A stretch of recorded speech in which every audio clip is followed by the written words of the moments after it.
राष्ट्रीय आय के बच्चे हों या नवोदय के बच्चे हों, उनके लिए जो विज्ञान का पोर्शन आता है उनके लिए मोस्ट इम्पॉर्टेंट है ये सेशन। तो आज के इस वीडियो में हम बायोलॉजी को कंप्लीट कर देंगे जो नवोदय और राष्ट्रीय आय में पूछे जाते हैं।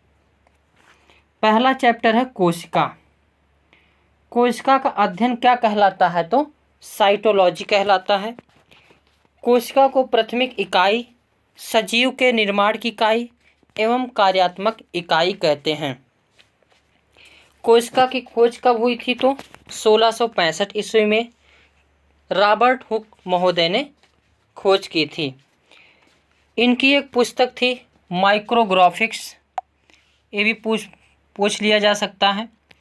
पहले जीवित कोशिका की खोज किसने की थी तो एंटोनी वान लीवेनहॉक। कोशिका सिद्धांत किसने दिया था तो स्लाइड और स्वान महोदय। कब दिए थे तो 1838 ईस्वी में। सबसे छोटी कोशिका कौन सी है तो माइक्रोप्लाज्मा बैक्टीरिया है। मनुष्य के शरीर की सबसे बड़ी कोशिका कौन सी है तो तंत्रिका कोशिका है, जो 90 सेंटीमीटर से 1 मीटर तक होती हैं। जंतुओं में सबसे भारी कोशिका कौन सी है तो शुतुरमुर्ग के अंडे हैं। पौधों में सबसे बड़ी कोशिका क्या है तो कपास के तंतु की कोशिका है, जो 55 से 60 सेंटीमीटर है। आंतरिक गठन के आधार पर कोशिका कितने प्रकार से है तो 2 प्रकार से। एक होती है प्रोकैरियोटिक, एक होती है यूकैरियोटिक। प्रोकैरियोटिक को क्या कहते हैं तो इसमें 70S राइबोसोम पाया जाता है और यूकैरियोटिक में 80S राइबोसोम पाया जाता है।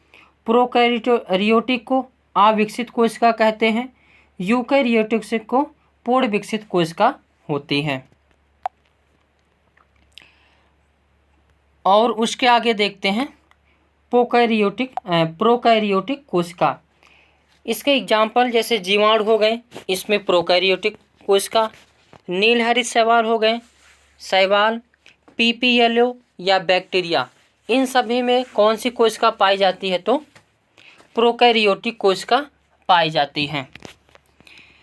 प्रोकैरियोटिक कोशिका अविकसित कोशिका होती है और इसमें राइबोसोम कितने पाए जाते हैं 70S के। यूकैरियोटिक पूर्ण विकसित कोशिका होती है। इसके एग्जाम्पल जैसे जो कुछ भी आप सभी लोग जीव जंतु देख रहे हैं जिसमें जीव होते हैं, उन सभी में यूकैरियोटिक कोशिका पाई जाती है। पादप कोशिका, जंतु कोशिका, ये 2 प्रकार की प्रोकैरियोटिक कोशिका होती हैं। और उसके बाद प्रोकैरियोट कोशिका के और अंदर जाके अध्ययन किया गया तो केंद्रक मिला। केंद्रक की खोज किसने की थी तो रॉबर्ट ब्राउन महोदय। कब किए थे 1831 ईस्वी में।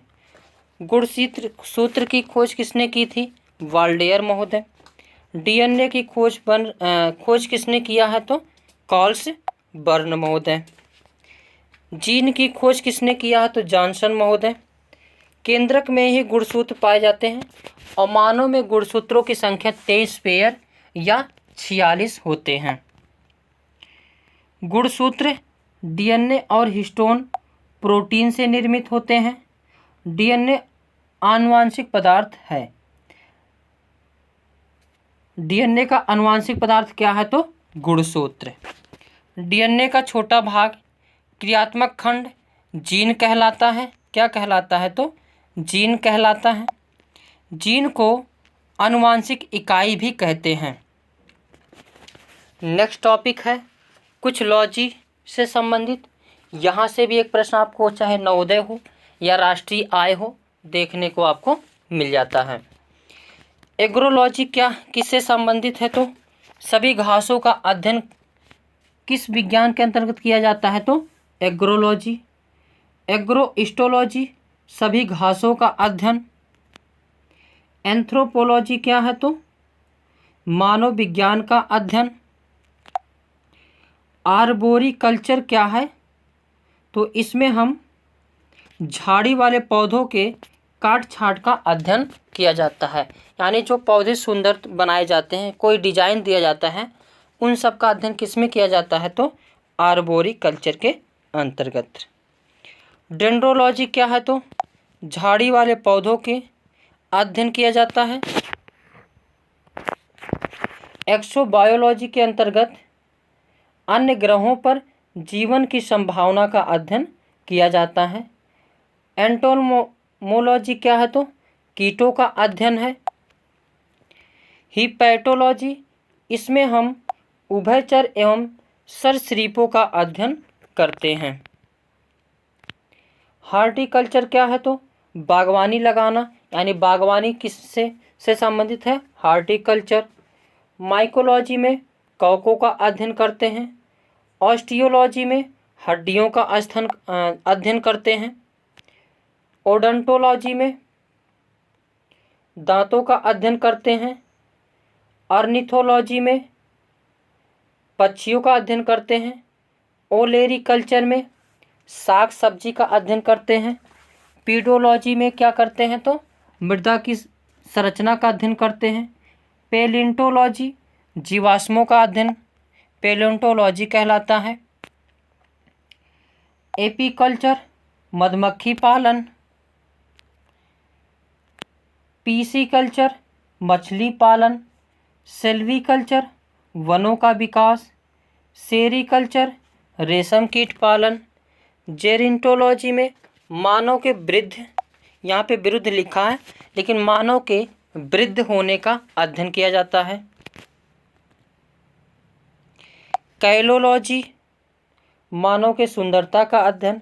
विटिकल्चर अंगूर की खेती। फ्लोरिकल्चर फूलों की खेती। सारोलॉजी छिपकलियों का अध्ययन। एंथोलॉजी पुष्पों का अध्ययन। पोमोलॉजी क्या है तो फल उत्पादन का अध्ययन पोमोलॉजी कहलाता है।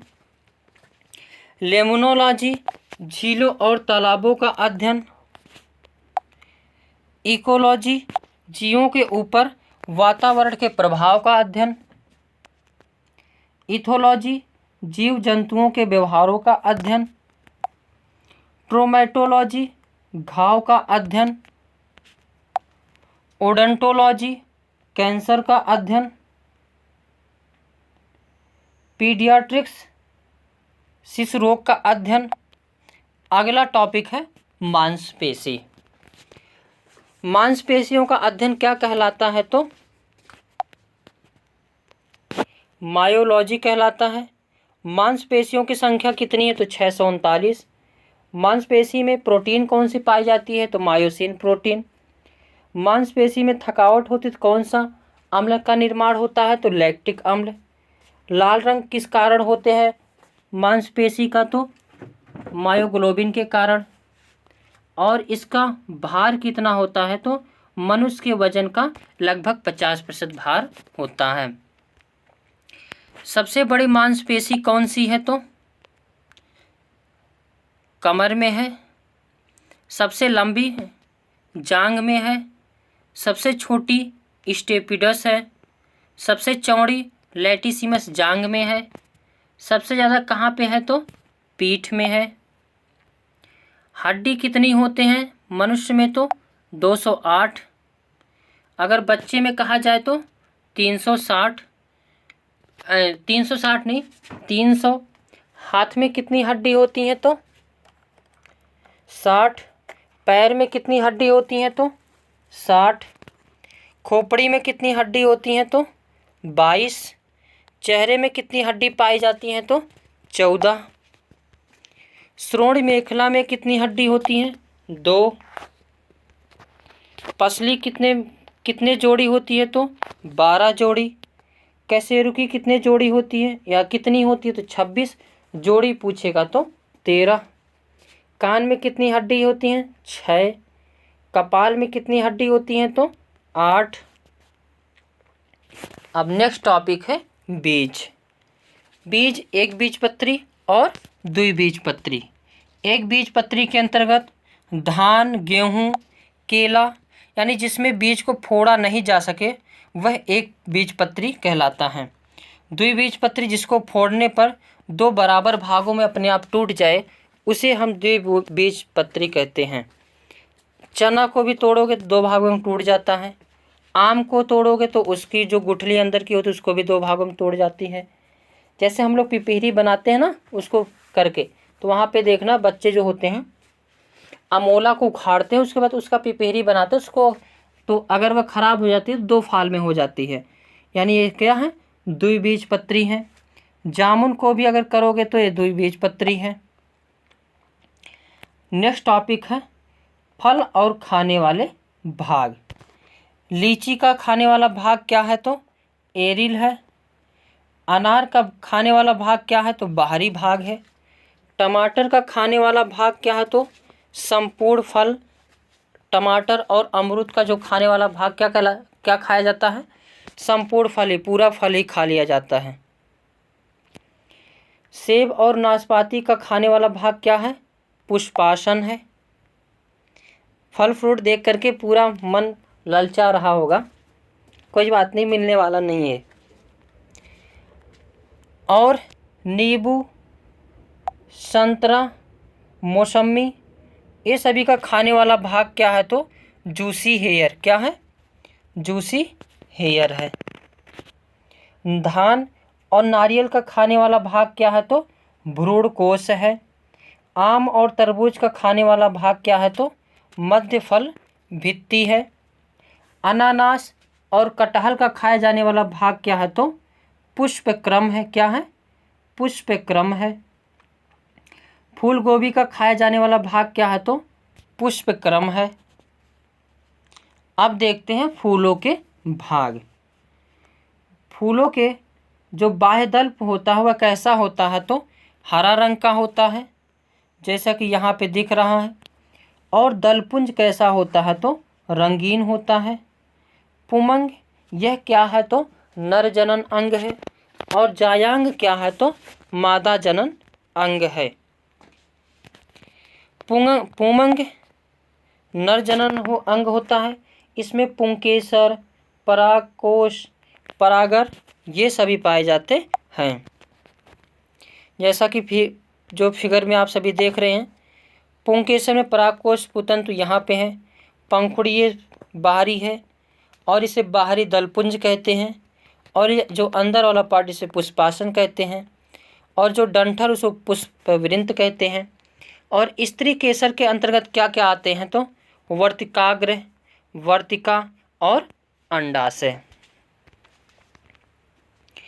मादा जनन अंग के अंतर्गत क्या क्या आते हैं तो जायांग, अंडाशय, वर्तिका और वर्तिकाग्र। उसके बाद फल के बारे में देखते हैं, फल कैसे कैसे होते हैं तो एक होता है सत्य फल, एक होता है असत्य फल। सत्य फल जो होता है वह किस में बनता है, अंडाशय में, यानी वह फल जिसका निर्माण अंडाशय में होता है उसे सत्य फल कहते हैं।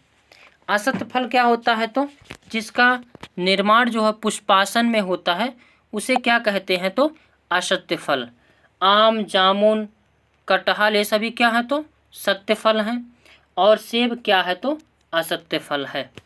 अनिषेच फल क्या होता है, जिसमें निषेचन नहीं होता है, जैसे केला और अंगूर, ये कैसे फल है तो अनिषेच फल हैं। अगला टॉपिक है दांत, क्या है, दांत। दांत कितने प्रकार के होते हैं तो 4 प्रकार के होते हैं। कौन कौन से हैं, कृंतक, रदनक, अग्रचौड़क और चौवर्णक। अगर यहाँ पे देखोगे इंसीजर, इसका नाम इंग्लिश में रहता है। और आगे जो काटने फाटने का काम, यानी भोजन को काटता क्या है तो कृंतक, और भोजन को फाड़ने का काम कौन करता है तो जैसे यहाँ साइड में होते हैं रदनक। और भोजन को चबाने का काम कौन करता है तो चौवर्णक। और भोजन को चबाते हुए अंदर कौन करता है, यानी चबाने का काम चौवर्णक। उसके बाद आगे देखते हैं तरंगे। ऊर्जा का स्थानांतरण करने वाले विक्षोभों को क्या कहते हैं तो तरंग कहते हैं। तरंग के कितने प्रकार है, 2 प्रकार है, यांत्रिक तरंगे और विद्युत चुंबकीय तरंगे।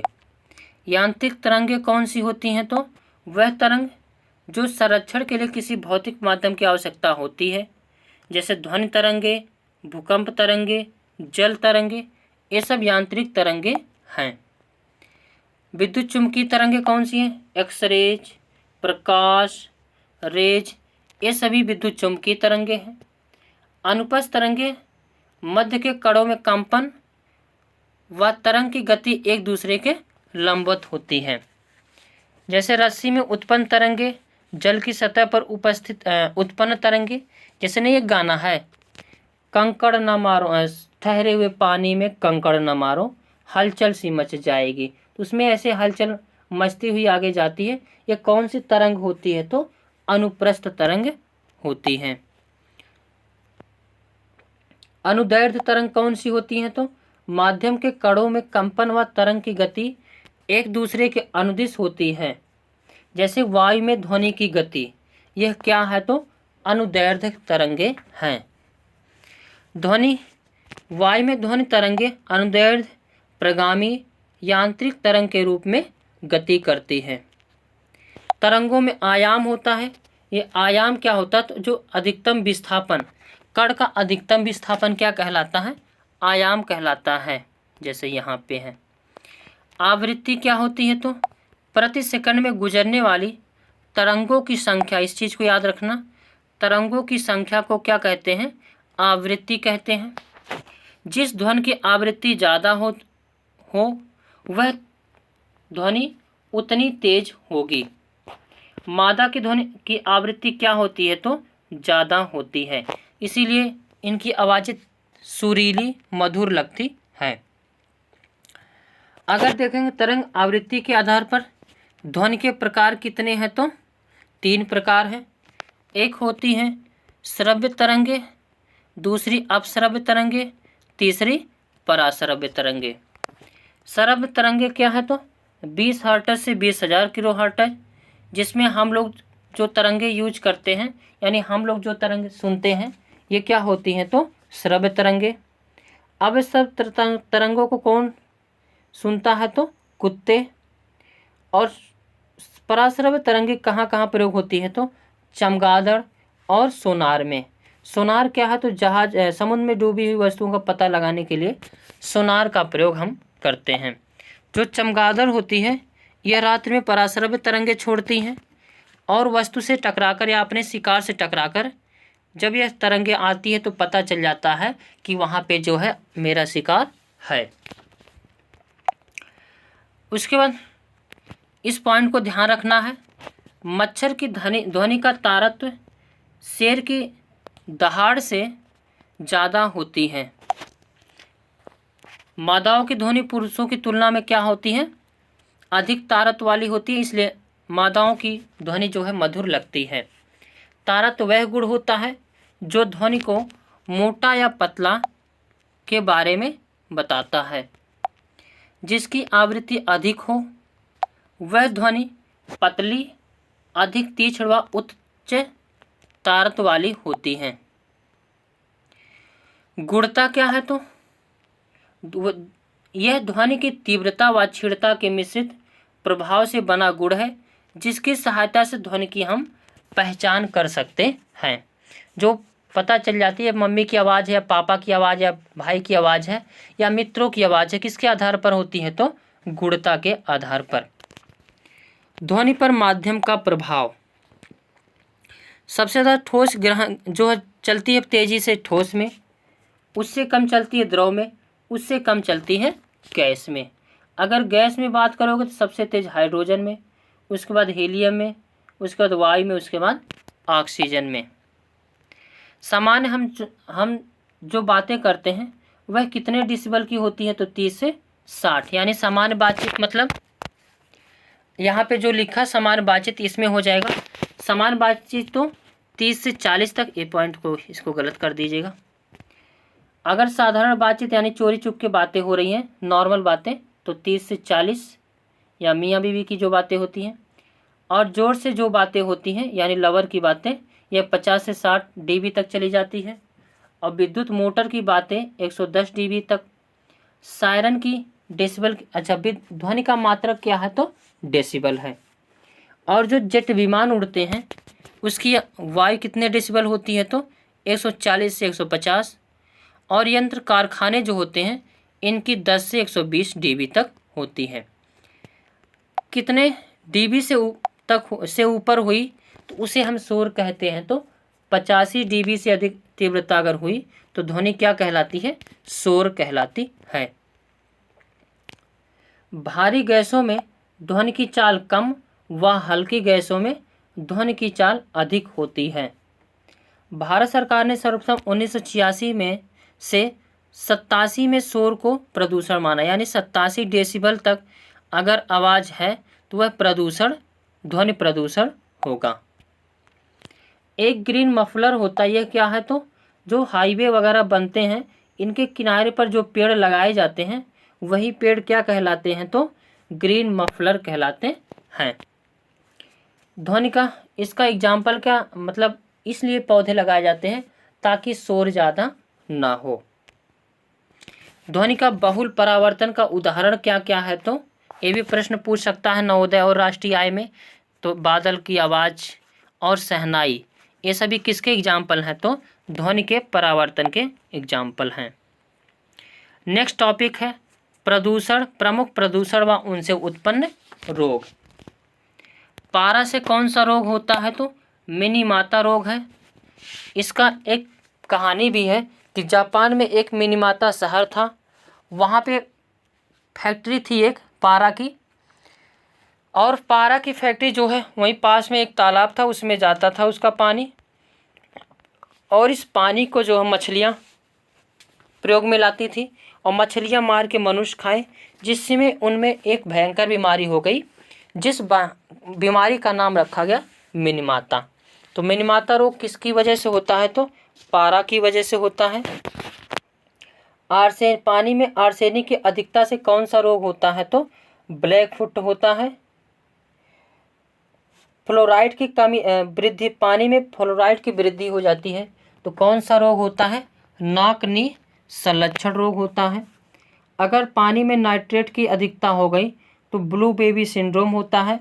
इसमें बच्चे की जो है होठ या शरीर जो है काले रंग की हो जाती है। कैडमियम की अगर अधिकता पानी में हो गई तो इटाई रोग होता है।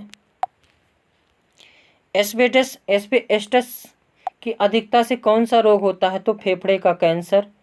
बेंजीन की अधिकता से ल्यूकेमिया का कैंसर, और एनिलीन की अधिकता से मूत्राशय में कैंसर रोग होता है। अब देखते हैं green house gas, most important ये भी है green house gas. Carbon dioxide, methane, nitrous oxide, जो है हाइड्रोफ्लोरोकार्बन, परफ्लोरोकार्बन, सल्फर हेक्साफ्लोराइड, ये सभी क्या है? तो ग्रीन हाउस गैस हैं। एक क्वेश्चन यहाँ से भी फिक्स है। अब यहाँ से भी एक नंबर फिक्स है, वायु प्रदूषण कौन सा है? तो जो CO होता है यह क्या है? तो एक प्रकार का वायु प्रदूषण है। कार्बन मोनोऑक्साइड, कार्बन मोनोऑक्साइड क्या है? तो यह वह धुआं है जिसको सूंघने पर अच्छा लगता है। तो इसमें एक कहानी है, हीमोग्लोबिन किसको ले जाता है? ऑक्सीजन को, लेकिन हीमोग्लोबिन की पहली वाली कौन है? तो CO है, यानी कार्बन मोनोऑक्साइड। जब कार्बन मोनोऑक्साइड को यह पा जाता है तो O2 को ले जाना भूल जाता है। हालांकि शरीर में एनर्जी बनाने का काम कौन करता है? तो O2 करता है, तो CO तो करता नहीं है। अब दिमाग कहता अरे इसको छोड़ो, ये इसको ले जाना, तो कहता है चुप रहो, अभी मैं अपनी वाली को लेकर मस्त हूँ।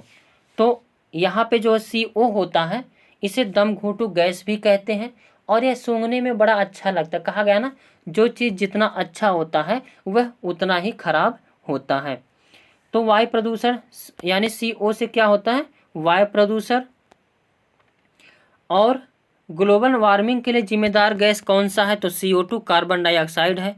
ओजोन परत के लिए जिम्मेदार गैस कौन सा है? तो क्लोरोफ्लोरोकार्बन है।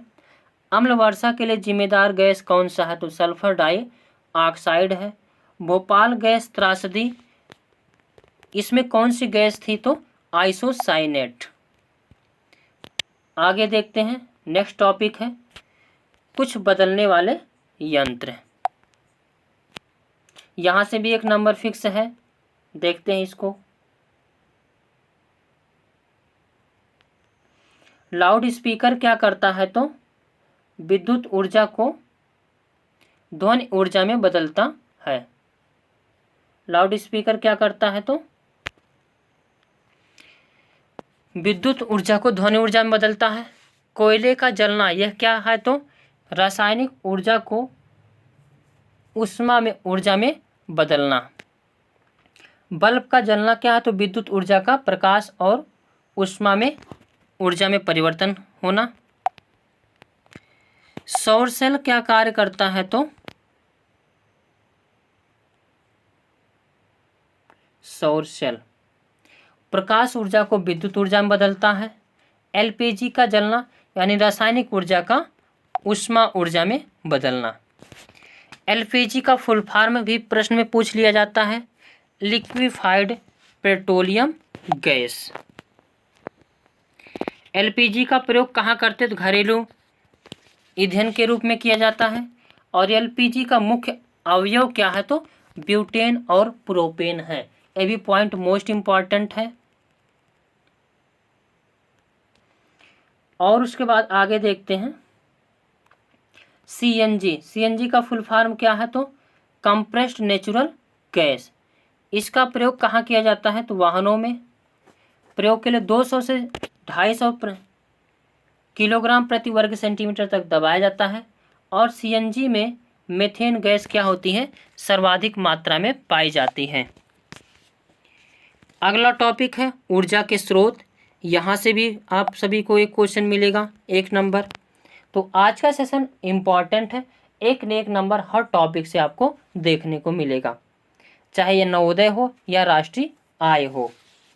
ऊर्जा के गैर परंपरागत स्रोत के अंतर्गत क्या क्या आते हैं।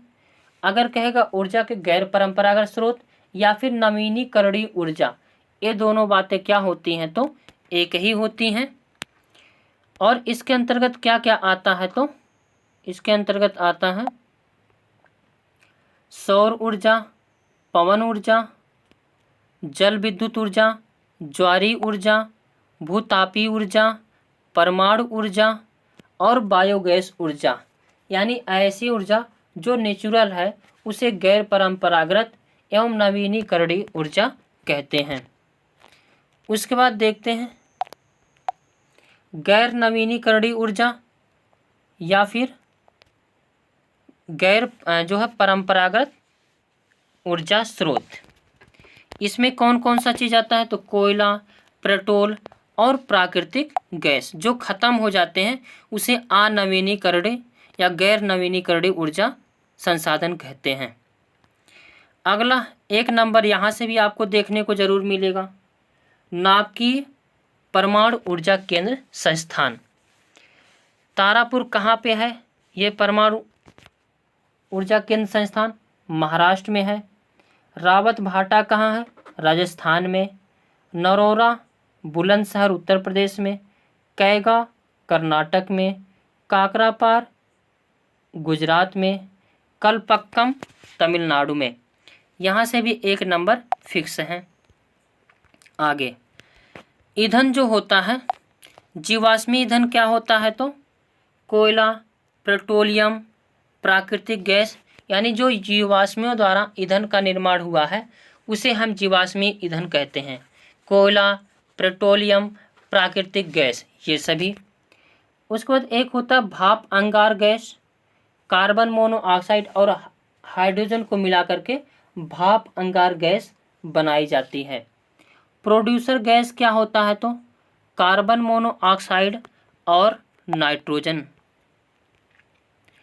अब यहाँ से भी 1 नंबर फिक्स है। एंडोस्कोप क्या काम करता है तो मनुष्य के शरीर के अंदर के भाग की देखने का यंत्र क्या है? एंडोस्कोप। एरोमीटर क्या है तो वायु तथा गैसों की भार का घनत्व मापने का यंत्र क्या है? एरोमीटर।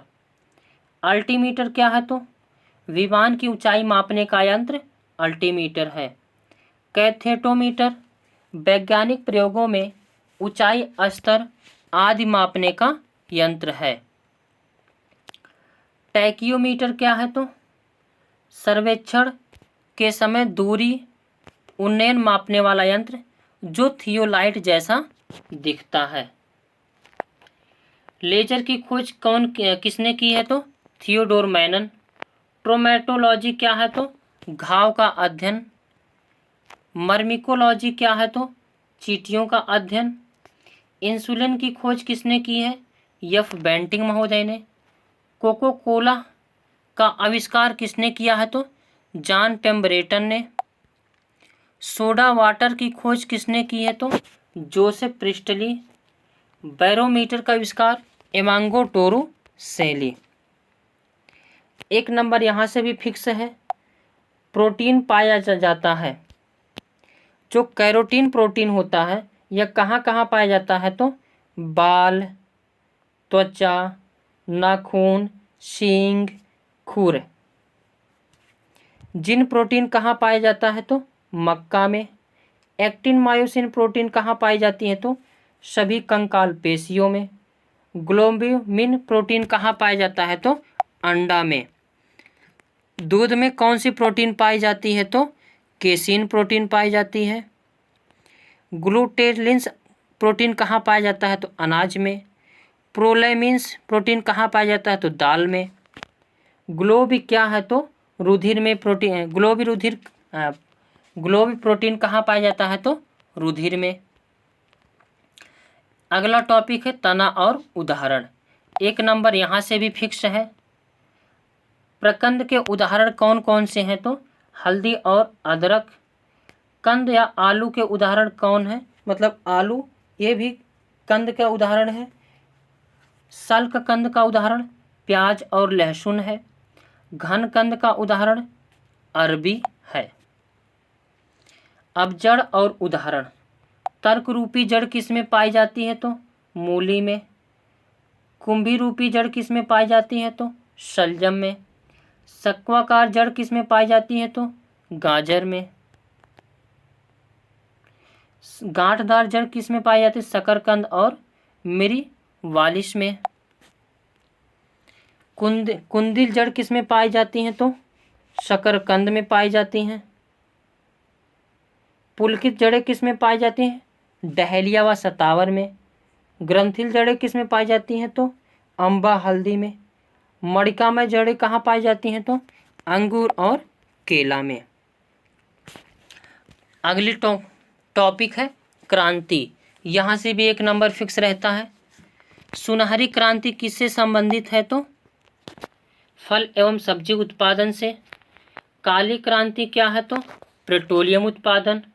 गोल क्रांति क्या है? तो तिलहन उत्पादन। लाल क्रांति क्या है? तो मांस या टमाटर उत्पादन में लाल क्रांति। और गुलाबी क्रांति में किसको? प्याज का उत्पादन। नीली क्रांति किससे संबंधित है? तो मत्स्य पालन से। श्वेत क्रांति किससे संबंधित है? तो दूध से। नॉर्मन बोरलॉग कौन है? तो हरित क्रांति के जनक माने जाते हैं।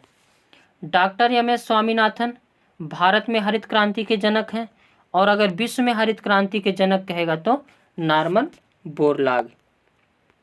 भारतीय हरित क्रांति का जन्माष्टमी नहीं, ये जन्म स्थली कहाँ है? तो पंतनगर है। भारत में कितनी जलवायु प्रदेश में बांटा गया है? तो 15। श्वेत क्रांति के जनक डॉक्टर वर्गीज कुरियन महोदय। और अंगोरा ऊन बकरी जो है प्रसिद्ध है, यानी बकरी से कौन सी ऊन निकाली जाती है? अंगोरा। अच्छा, इसमें ये सॉरी दोस्तों, अंगोरा जो ऊन बकरी है ये दूध के लिए प्रसिद्ध है, यानी ये जो है ज़्यादा दूध देती है।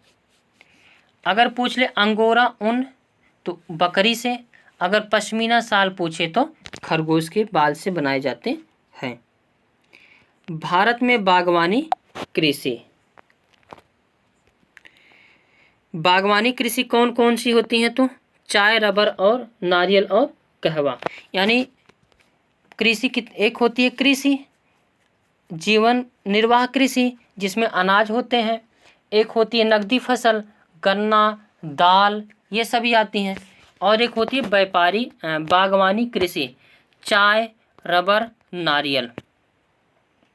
बहार क्या है तो एक प्रसिद्ध प्रजाति है, किसकी है तो अरहर की है।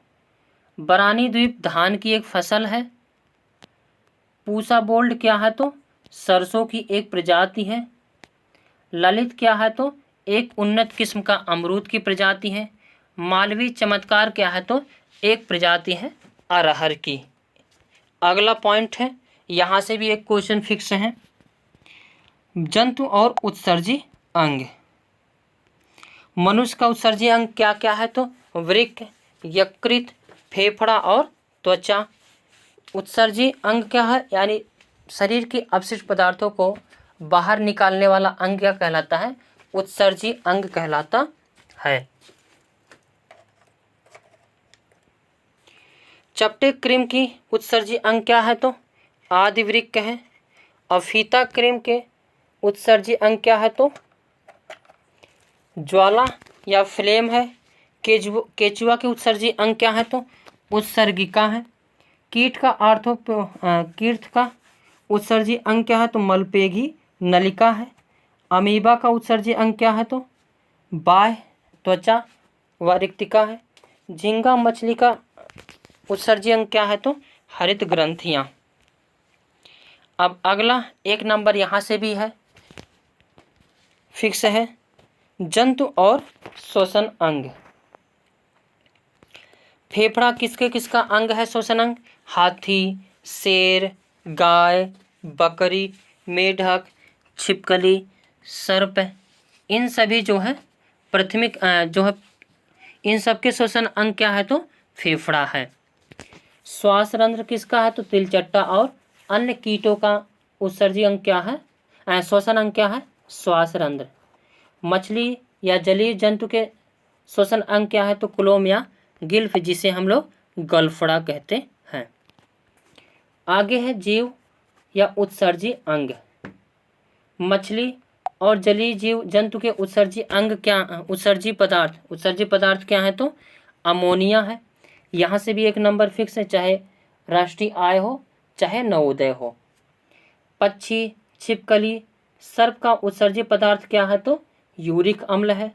सीपी या घोंघा का उत्सर्जी पदार्थ क्या है, अमीनो अम्ल है। मनुष्य और वयस्क उभय का क्या है तो यूरिया है। वृक्क से उत्सर्जी पदार्थ क्या निकलते हैं तो नाइट्रोजनी पदार्थ निकलते हैं। फेफड़ा में उत्सर्जी पदार्थ क्या है तो CO2 है। अब देखते हैं नेक्स्ट टॉपिक है द्रव्य, मतलब क्या उसको कहते हैं, द्रव्य और उसके कार्य। प्रोटीन। पेप्सिन प्रोटीन का कार्य क्या है तो प्रोटीन को पचाना। रेनिन काम करता है रक्त में एंजियोटेंसिनोजिन को एंटीओटेंसिन में बदलता है। एमाइलेज का कार्य क्या है तो स्टार्च को शर्करा में बदलना। और यूरोबिलिन क्या है तो यूरोबिलिन के कारण मानव मल का रंग लाल मानव मल का रंग पीला होता है। ऑक्सीटोसिन के कारण मांसपेशियों में सिकुड़न होती है। टाइलिन क्या करता है तो स्टार्च को पचाता है। यूरोक्रोम के कारण मूत्र का रंग हल्का पीला होता है। अब अगला टॉपिक है, एक नंबर यहाँ से भी फिक्स है, सजीवों का वर्गीकरण। यानी जितने भी जीव जंतु हैं उनको वर्गीकरण किया गया है, बांटा गया है। मोनेरा जगत के अंतर्गत इस जगत में प्रोकैरियोटिक एक कोष की जीव को सम्मिलित किया गया है। यह सबसे आदिम प्रकार का जीव है। हालांकि इसको डिटेल में अभी हम इस वीडियो के पहले पोर्शन में ही हम इसको कवर किए। एग्जाम्पल इसका है बैक्टीरिया, माइकोप्लाज्मा, नील हरित शैवाल, ये सभी।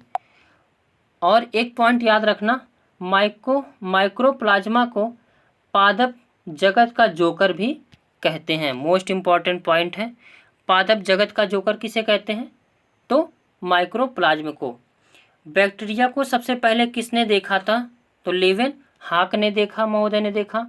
और नीलहरी शैवाल क्या है? तो प्रकाश संश्लेषण करने वाला से मतलब प्रकाश संश्लेषण से भोजन बनाने वाला सबसे छोटा जीव है।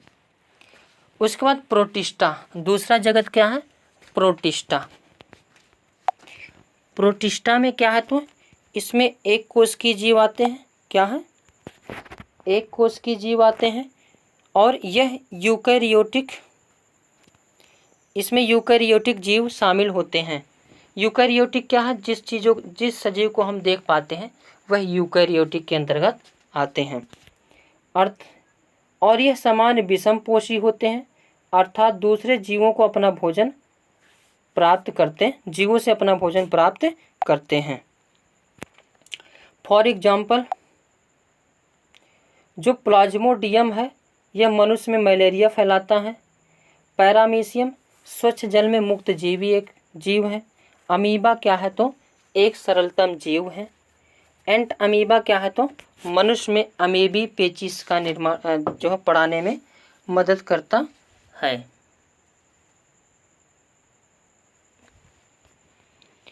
आगे देखते हैं, अगला है फंजाई कवक। यह क्या है? तो बहुकोश की यूकैरियोटिक जीव है।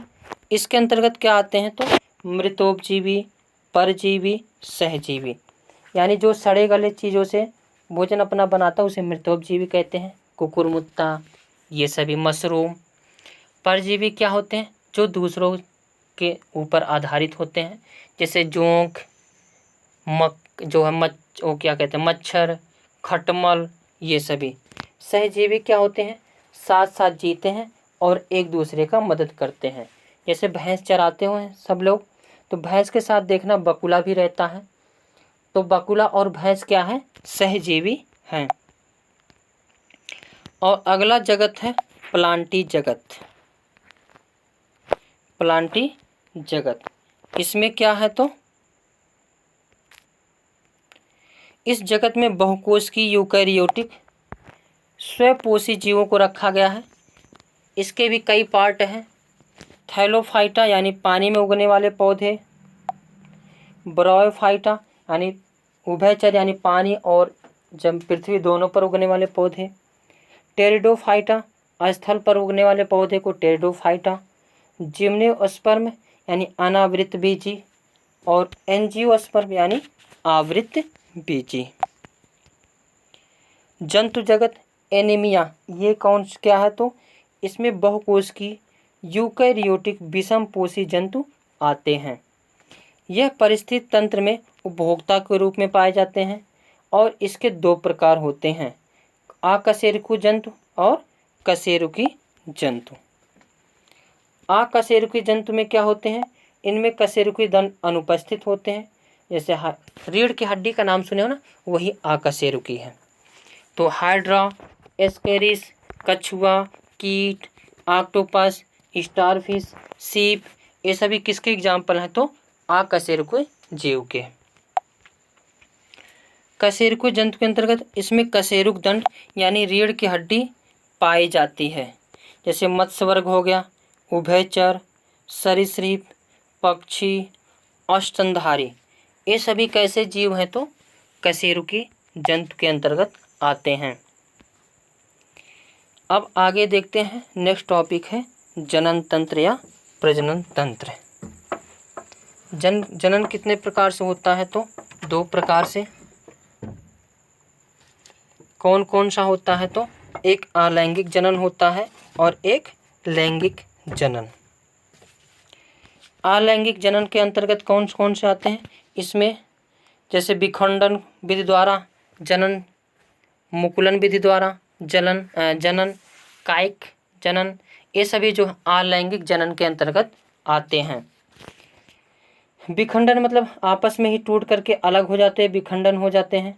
मुकुलन द्वारा, और कायिक जनन यानी गन्ना को काट काट करके लगाया जाता है, गुलाब को काट करके लगाया जाता है, आलू को काट करके लगाया जाता है, तो ये सभी कायिक जनन हो जाएंगे। और जनन क्या है? तो अपने अनुसार ही नए जीवों को जन्म देना ही क्या कहलाता है? जनन कहलाता है। अब लैंगिक जनन क्या होता है? तो बच्चों को जन्म देना लैंगिक जनन कहलाता है। बच्चों को इसमें नर युग्मक और मादा युग्मक दोनों मिल करके बच्चे का निर्माण करते हैं। मादा जननांग, इसमें अंडाशय 2 पाए जाते हैं और इसका कार्य क्या होता है? तो अंडा का निर्माण करना अंडाशय का कार्य है। इसमें हार्मोन पाए जाते हैं। मादा हार्मोन एस्ट्रोजन है जो मासिक यहाँ पे मानसिक नहीं रहेगा, मासिक चक्र को बनाए रखता है। और इसमें एक प्रोजेस्टेरॉन, यह स्तन विकास और गर्भधारण करने के लिए जिम्मेदार है। एक होता है रिलैक्सिन हार्मोन, यह प्रसव में काम करता है, यानी बच्चे जब बाहर निकलते हैं तो कौन सा हार्मोन रिलीज होता है? तो रिलैक्सिन। अंडवाहिनी में ओवरी को यूट्रस से जोड़ती है। गर्भाशय में क्या होता है? तो बच्चे का निर्माण कहाँ होता है? तो गर्भाशय में। मादा जनन तंत्र में निम्नलिखित संरचनाएं शामिल हैं। अंडाशय मादा के प्राथमिक जनन अंग है। अंडवाहिनियाँ, गर्भाशय, ग्रीवा और ये सभी जो है मादा जनन अंग के अंतर्गत शामिल होते हैं। एक होता है मासिक चक्र, जिसको शॉर्ट में कहते हैं एमसी, जो 28 दिनों का होता है। और प्रथम मासिक चक्र को मीनार्की कहा जाता है। ये प्रश्न पूछ सकता है, इंपॉर्टेंट है। जिसे माहवारी या ऋतुस्राव भी कहते हैं। यह 11 साल से 15 साल की लड़कियों के अंतर्गत जो है स्टार्ट हो जाता है। और अंतिम मासिक चक्र को मेनोपॉज कहा जाता है। क्या कहा जाता है? मेनोपॉज, जिसको रजोनिवृत्ति भी कहते हैं। और यह जो है 45 से 55 साल तक के, मतलब 45 से 55 साल की जब महिलाएं हो जाती हैं तो उनमें मासिक चक्र आना बंद हो जाता है, जिसे मोनोपॉज या रजोनिवृत्ति कहते हैं। निषेचन क्या है? तो अंडाणु और शुक्राणु का आपस में चिपकना निषेचन कहलाता है। निषेचन कहाँ होता है? तो फैलोपियन ट्यूब में होता है। शुक्राणु का बनना क्या कहलाता है? तो स्पर्मेटोजेनेसिस कहलाता है। अंडाशय से एस्ट्रोजन और प्रोजेस्टेरॉन हार्मोन भी निकलते हैं, जिन्हें मादा का लैंगिक हार्मोन भी कहा जाता है। पार्चुरेशन क्या है? तो माँ के द्वारा बच्चों को जन्म देना पार्चुरेशन कहलाता है। लैक्टेनेसिस क्या है? तो दूध का बनना लैक्टेनेसिस कहलाता है। एक वर्ड है कोलास्टर्म, यह क्या है? तो दूध काल शुरू के कुछ दिनों का दूध हल्का पीला एवं बहुत एंटीबॉडीज उपस्थित होता है, जिसे हम कोलास्टर्म कहते हैं। उसके आगे है नर जननांग। नर जननांग को अब देखते हैं। इसमें वृषण 2 होते हैं। कितने वृषण होते हैं? 2।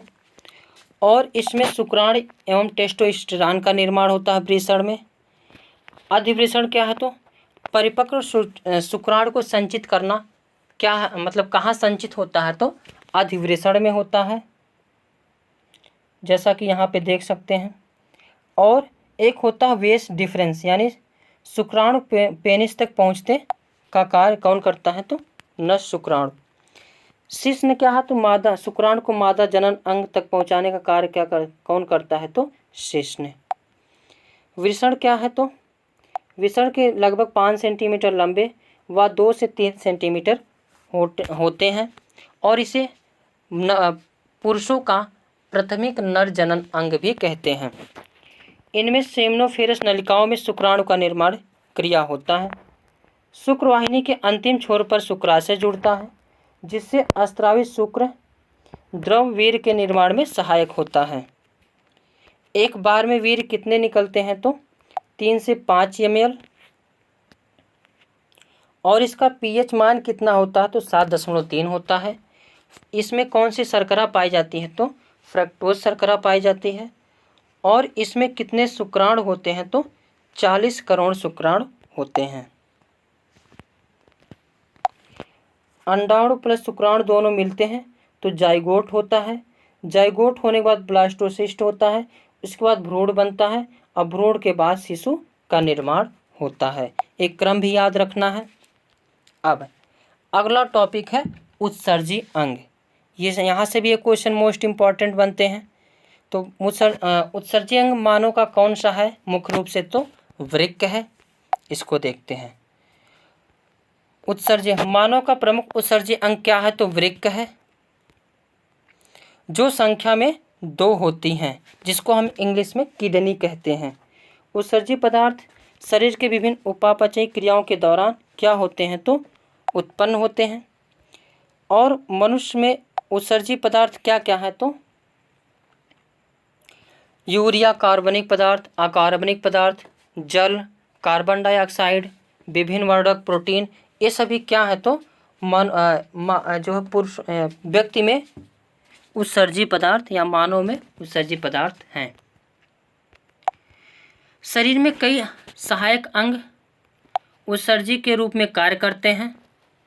त्वचा श्वेत ग्रंथि से पसीना निकलती है। इसमें पसीने में क्या क्या होते हैं? यूरिया और सोडियम क्लोराइड होते हैं। फेफड़ा से क्या निकलता? तो कार्बन डाइऑक्साइड, शराब, लहसुन और प्याज मसालों के गंध भी निकलते हैं। आंत किस चीज़ का निष्कासन करता है? तो मल का। और यकृत क्षतिग्रस्त कोशिका को खत्म करता है। मनुष्य कैसा प्राणी है? तो यूरियोटेलिक प्राणी है, क्योंकि मूत्र में 2.5% 2% क्या है? यूरिया है। 1 ग्राम यूरिया उत्सर्जन में लगभग 50 ml जल की आवश्यकता होती है। अमोनिया उत्सर्जन करने वाले जंतुओं को अमोनोटोलिक, जैसे जलीय जीव, मछली। 1 ग्राम अमोनिया का उत्सर्जन करने के लिए 500 ml जल की आवश्यकता होती है। यूरिक अम्ल का उत्सर्जन करने वाले को यूरियोटेलिक कहते हैं। इसमें जैसे पक्षी और सरीसृप, ये सभी यूरिया का उत्पादन करते हैं।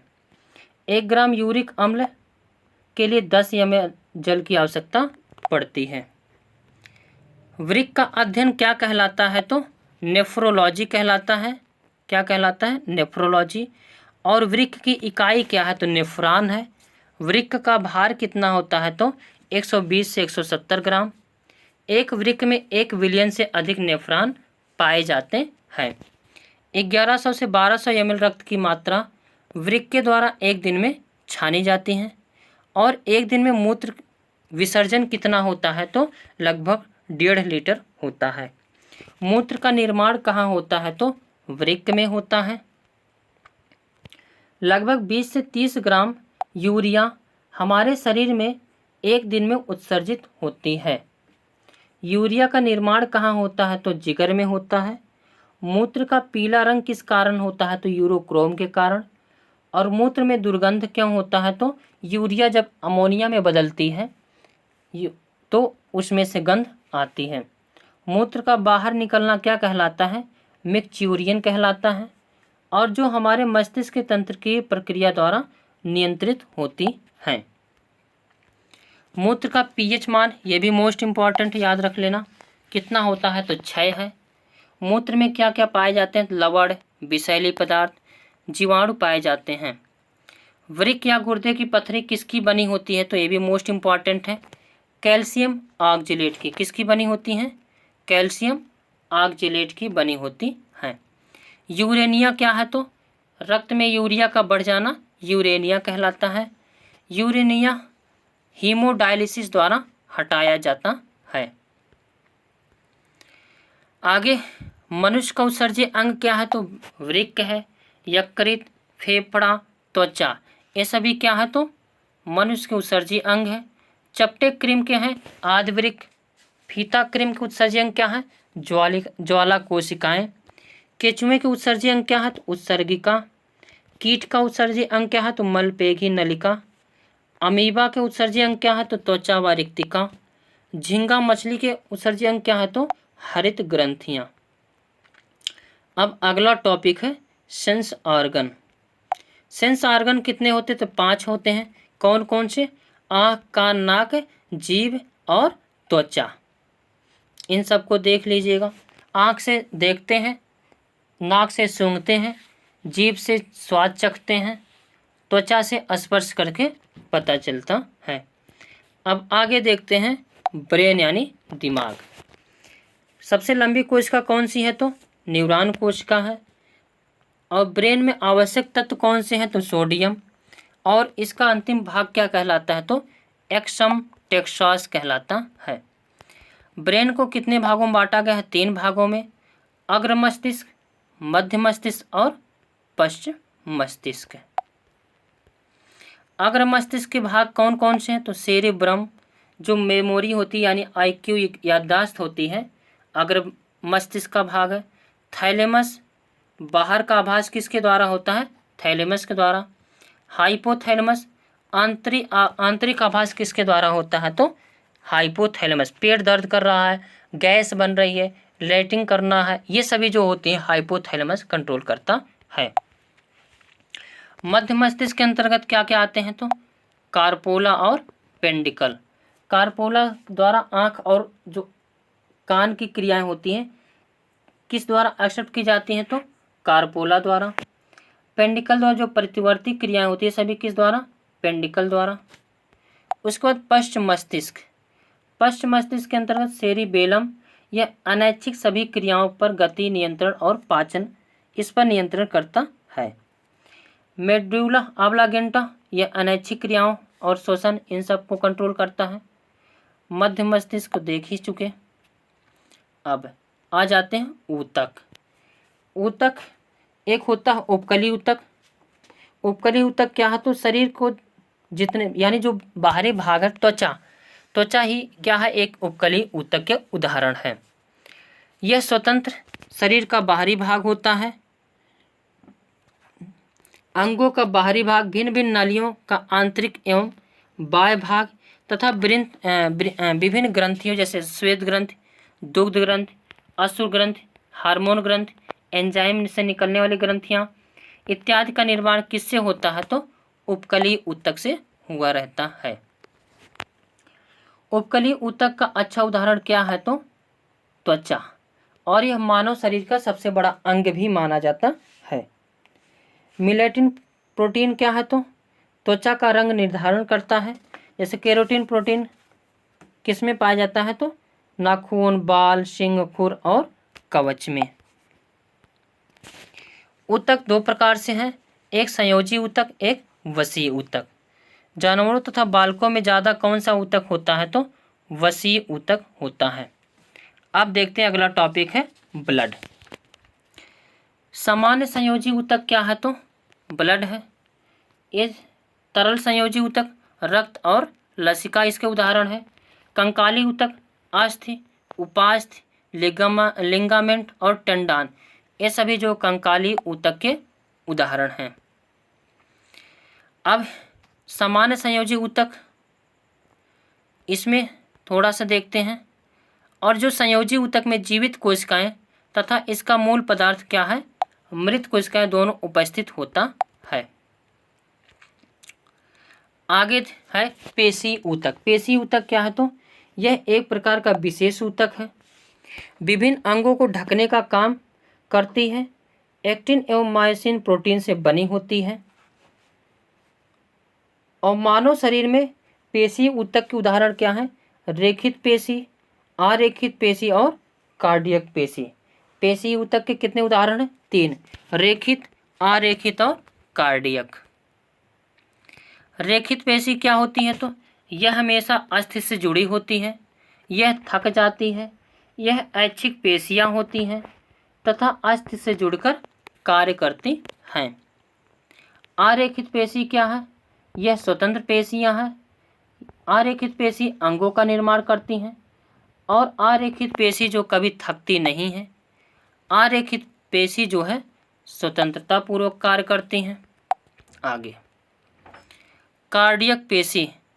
कार्डियक पेशी इसकी संरचनाएं कैसी होती है तो रेखित जैसी होती हैं, लेकिन कार्य कैसा होता है तो अरेखित जैसा होता है। कार्डियक पेशी से किसका निर्माण होता है? हृदय का निर्माण होता है, जो अत्यधिक मजबूत पेशियां होती हैं। तंत्रिका ऊतक। तंत्रिका ऊतक मस्तिष्क के निर्माण में सहायक हैं और इसके अंतर्गत मस्तिष्क, नर्वस सेल ये सभी किसके उदाहरण हैं तो तंत्रिका ऊतक के। आगे है पादप ऊतक। पादप ऊतक का अध्ययन क्या कहलाता है? हिस्टोलॉजी। पादप ऊतक जंतुओं जैसे विशिष्ट नहीं होते। पौधों के ऊतक वृद्धि, विकास व आलंबन में मुख्यतः क्या होते हैं? सहायक होते हैं। ऊतक में भंडारण क्या क्या होता है? क्लोरोफिल का भंडारण होता है, स्टार्च का भंडारण होता है, वर्ण को रंग देने वाले वर्णक का भंडारण होता है। और पादप ऊतक कितने प्रकार से हैं? तो 2 प्रकार से। एक होता है विभाज्योति ऊतक जो अस्थायी ऊतक होता है, और दूसरा होता है अस्थायी ऊतक, सरल अस्थायी ऊतक और जटिल अस्थायी ऊतक। पादप ऊतक के निम्न प्रकार। अविभाज्योति ऊतक को देखते हैं। इसमें विभाजन की क्षमता अधिक पाई जाती है, इसलिए इसे विभाज्योतिकी ऊतक कहते हैं। विभाज्योति ऊतक, इसकी कोशिका भित्ति अत्यंत पतली होती है, लेकिन कोशिका द्रव्य रहता है। विभाज्योतिकी ऊतक पौधों की लंबाई और मोटाई बनाने में सहायता प्रदान करता है। ऑक्सिन हार्मोन भी विभाज्योतिकी ऊतक द्वारा निर्मित किया जाता है। सभी शीर्ष पर पाया जाता है जो लंबाई बढ़ाने में काम करती है। उसके बाद देखते हैं विभाज्योतिकी ऊतक। इसमें विभाजन की क्षमता अधिक पाई जाती है। इसको तो हमने अभी देख लिया ना। अब आगे है सरल अस्थायी ऊतक। इस 3 प्रकार से हैं: स्थूल कोण, मृदूतक और दृढ़ ऊतक। पत्तियों को उठाने वाला ऊतक कौन सा है? स्थूल कोण ऊतक है। और फल का जो बाहरी यानी बाहरी परत होता है, ये क्या होता है? तो मृदूतक होता है। और जो फल के बाहरी कठोर अगर छिलका है, वह किसका उदाहरण है? तो दृढ़ ऊतक का उदाहरण है। 2 विशिष्ट जो अस्थायी ऊतक पाए जाते हैं, एक जाइलम, एक फ्लोएम। जाइलम जल, खाद और खनिज को नीचे से ऊपर की तरफ ले जाता है, यानी यह एक दिशीय होता है, जबकि फ्लोएम भोजन से पत्तियों को पूरे भाग तक फैलाता है, यानी ये 2 दिशीय होता है। जाइलम क्या ले जाता है? जड़ से जल को ले जाता है, जबकि फ्लोएम पत्तियों से भोजन को ले आता है, पूरे पौधे तक पहुंचाता है। टिश्यू ऊतक। ऊतक के कितने प्रकार हैं? तो 4 प्रकार हैं: उपकली ऊतक, संयोजी ऊतक, पेशी ऊतक और तंत्रिका ऊतक। अब देखते हैं हार्ट। दिल का धड़कना तुम्ही ने सिखाया, मुझे तेरी चाहत ने पागल बनाया। चलते हैं। अब देखते हैं हृदय, जिसको इंग्लिश में कहते हैं हार्ट। हृदय किस पेशी से निर्मित है? तो कार्डियक पेशी से निर्मित है। और हृदय के ऊपर एक झिल्ली पाई जाती है, जिसे पेरिकार्डियक झिल्ली कहते हैं। हृदय का दाहिना भाग, दाहिना आलिंद और दाहिना निलय अशुद्ध रक्त के परिवहन के लिए जिम्मेदार है। अगर कहेगा दाहिना भाग क्या है, तो दाहिना आलिंद और दाहिना निलय यह अशुद्ध रक्त को ले जाता है। और हृदय का जो बायां भाग होता है, जिसे हम बायां आलिंद और बायां निलय से मिलकर बना होता है, यह शुद्ध रक्त के परिवहन के लिए उत्तरदायी है। एक बार में कितने ml ब्लड महाधमनी में प्रवेश करता है? तो 70 ml। और हृदय का रक्तदाब कितना है? तो 120/80। और शिरा क्या कार्य करती है? तो अशुद्ध रक्त को ले जाती है, जबकि पल्मोनरी शिरा जो है शुद्ध रक्त को ले जाती है। और धमनी का क्या कार्य है? तो धमनी शुद्ध रक्त को ले जाता है, जबकि पल्मोनरी धमनी जो है उल्टा कार्य करता है, यानी अशुद्ध रक्त को ले जाता है। जो है दिल का यानी हृदय का वजन कितना होता है? तो 280 से 340 ग्राम। त्रिदली कपाट क्या है? तो दायां निलय, दायां आलिंद को अलग करने वाला भाग क्या है? त्रिदली कपाट है। त्रिदली कपाट क्या करता है? तो दायां निलय और दायां आलिंद को अलग करने का कार्य करता है। हृदय की धड़कन देखते हैं। दिल का धड़कना तुम्हीं ने सिखाया। अगर बच्चा गर्भ में है यानी गर्भ में बच्चा है, बच्चा गर्भ यानी गर्भ में बच्चा है तो 150 बार प्रति मिनट धड़कता है। अगर बच्चा बाहर आ गया तो 120 बार। और सामान्य पुरुष का धड़कन कितना होता है? 72 बार प्रति मिनट। और बुजुर्ग का धड़कन 60 बार प्रति मिनट होता है। बीपी लो होता है तो कितना होता है? 90/60। और बीपी हाई होता है तो 140/90। आगे देखते हैं। इसमें जो है थोड़ा सा ये कहा गया है कि मृत्तिका बड़ी होती है, उससे छोटा गाद, उससे छोटा रेत, उससे छोटा ये गलत हो गया। सबसे बड़ा चट्टान, उससे छोटा बजरी, उससे छोटा रेत, रेत से छोटा गाद, गाद से छोटा मृत्तिका। ये आकार है। एक नंबर यहाँ से भी। पौधों में मादा जनांग क्या क्या है? तो वर्तिकाग्र, वर्तिका और अंडाशय। एक किसका भाग है? तो मादा जनन अंग है। और स्त्री के जनन अंग क्या क्या है? तो अंडोत्सर्ग, अंडवाहिनी और गर्भाशय और योनि है। पुरुष के जनन अंग क्या क्या है? तो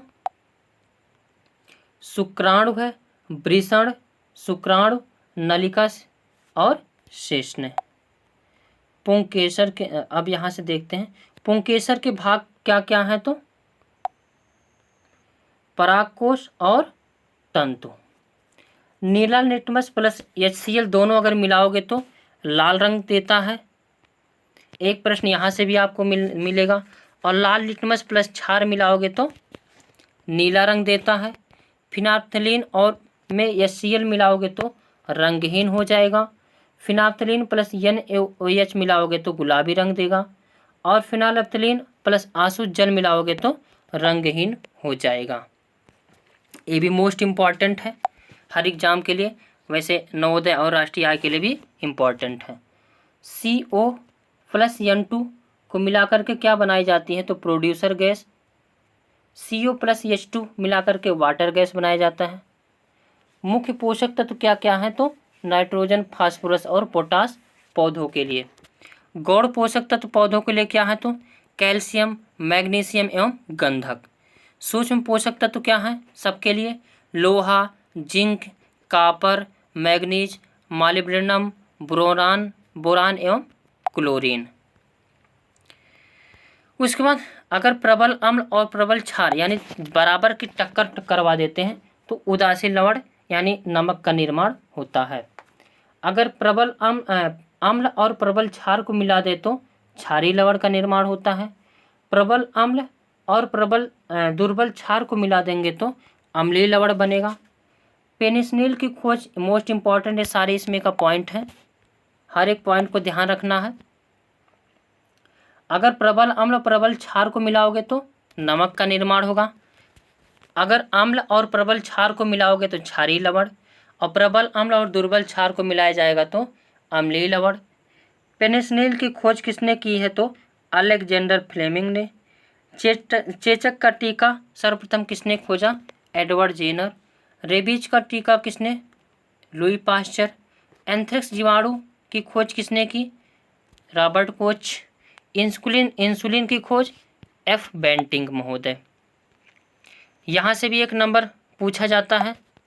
रेयान एक मानव निर्मित फाइबर है, मोस्ट इम्पॉर्टेंट, इसको कर लेना। प्राकृतिक रेशा क्या क्या है? तो जूट, सिल्क, कॉटन, ये सभी प्राकृतिक रेशा हैं। कृत्रिम रेशा क्या है? तो रेयान एक क्या है? तो कृत्रिम रेशा है। प्राकृतिक रबर क्या है? तो आइसोप्रीन। आइसोप्रीन क्या है? तो प्राकृतिक रबर है। PVC क्लोरोएथीन है। नाइलॉन 6 क्या है? तो केलोपेक्ट्रम। अगर दांत का क्रम पूछेगा तो पहले कृंतक, रदनक, अग्रचवड़क और चवर्णक, ऐसे जो होते हैं कृंतक, रदनक, अग्रचवड़क और चवर्णक। हमारे भोजन जो पाचन क्रम होता है कैसे कैसे जाता है? पहले मुंह में जाता है जिसको अंतग्रहण कहते हैं, और उसका पाचन होता है, उसके बाद अवशोषण होता है, फिर स्वांगीकरण यानी उसमें जो महत्वपूर्ण चीज़ें हैं, प्रोटीन, विटामिन, ये सभी उनका अवशोषण किया जाता है। उसके बाद मल द्वारा भोजन का क्या किया जाता है, निष्कासन किया जाता है।